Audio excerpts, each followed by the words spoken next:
बिस्मिल्लाहिर्रहमानिर्रहीम। अक्सर दोस्तों का पैगाम आया कि आपने सदक़े के बारे में वीडियो बनाई थी और उन्होंने ये बातें पूछी जो आपके साथ शेयर करनी मुनासिब समझता हूँ कि कोई सदक़े का ख़ास तरीक़ा जो है वो बता दें।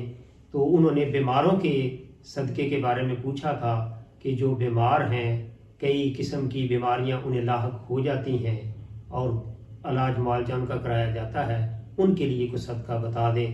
तो उनके लिए सदका जो मैं अक्सर दोस्तों को बताता हूँ वो यही है कि आप 21, 11, 21, 41, 10-10 वाले नोट ले लें। अब सिक्का तो लेते नहीं हैं, मांगने वाले भी साइल हैं, वो ले लें। ज़्यादातर 41 जो हैं वो नोट मेरे दोस्त जानने वाले लेते हैं और उनके ऊपर मैं कहता हूँ कि कोशिश करें, अगर तो हर नोट के ऊपर सूरत अल-बय्यिना है, पारा 30वां सूरत अल-बय्यिना, अगर तो हो सके तो हर नोट के ऊपर आप पढ़ लें। अगर नहीं हो सकता तो नोट आपकी मर्ज़ी है, 11 मरतबा पढ़ के सूरत अल-बय्यिना, ये बीमार का सदका बयान अर्ज़ किया जा रहा है कि सूरत अल-बय्यिना जो है आपने पढ़नी है 11 मरतबा।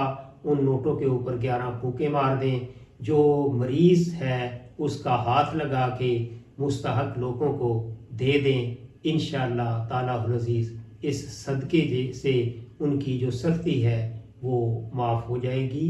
तो ये अमल थोड़ा सा लंबा है, इंशाअल्लाह ताला अज़ीज़ आप करेंगे तो सख्तियाँ अल्लाह पाक जो है वो दूर कर दें।